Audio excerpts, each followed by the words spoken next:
Most revered Vice President Maharaji, revered other Maharajas, respected dignitaries, and my dear friends.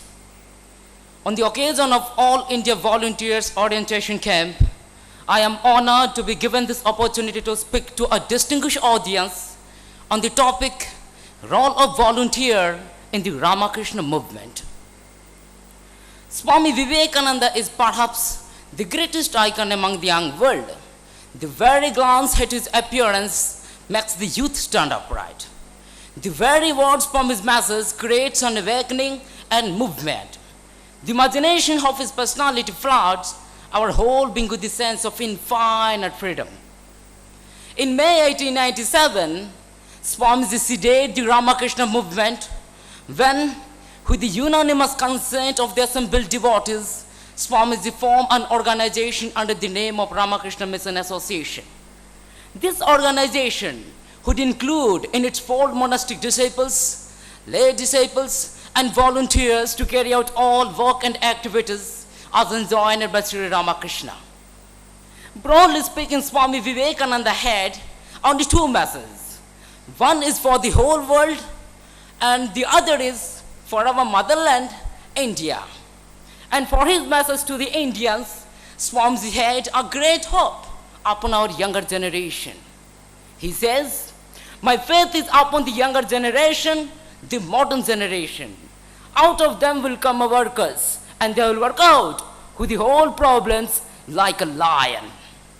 Again, Swamiji says, "What we want are some young men who will renounce everything and sacrifice their lives for their country's sake."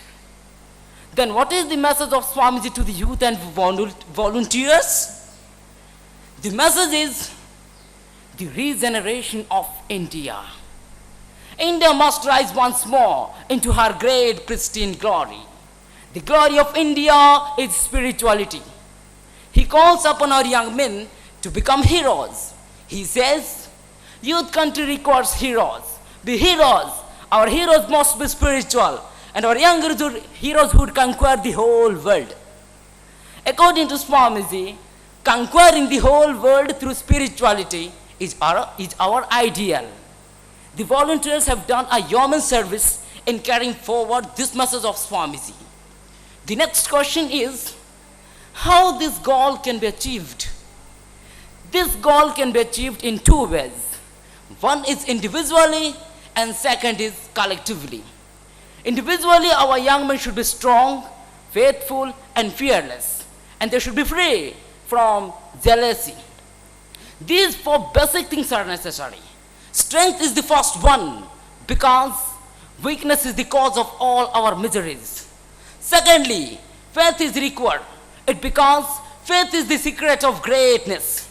Thirdly, fearlessness is needed. It because the greatest sin is fear.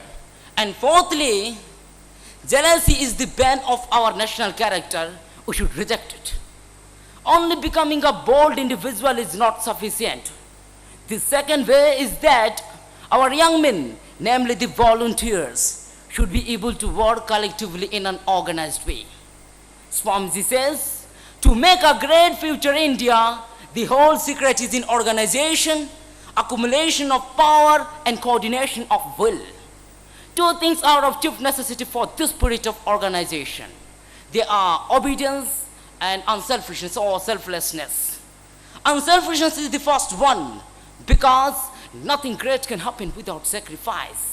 The sacrifice of the little self, the ego, and obedience is required.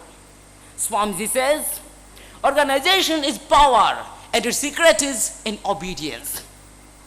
Inspired by these words of Swamiji for the selfless service in every sphere, the volunteers under the guidance of the monastic disciples of the order have come forward to render their service to the poor, the distressed, the lonely, and the lost. For only by the sacrifice and selfless service, the youth can be good volunteers and work with the organization in accordance with the philosophy of Swamiji. The services rendered by the volunteers has found expression through their voluntary services during relief works brought about in the wake of natural calamities like floods, earthquakes, drought, etc. and also during man-made calamities like relief of evacuees and refugees and the rehabilitation.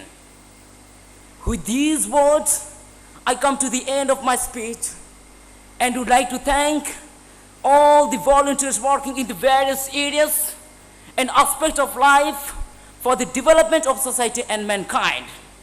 I would also like to encourage the younger generation to come forward and to serve the organization as a volunteer in order to fulfill the dream, aim, and desire of Swamiji. Thank you.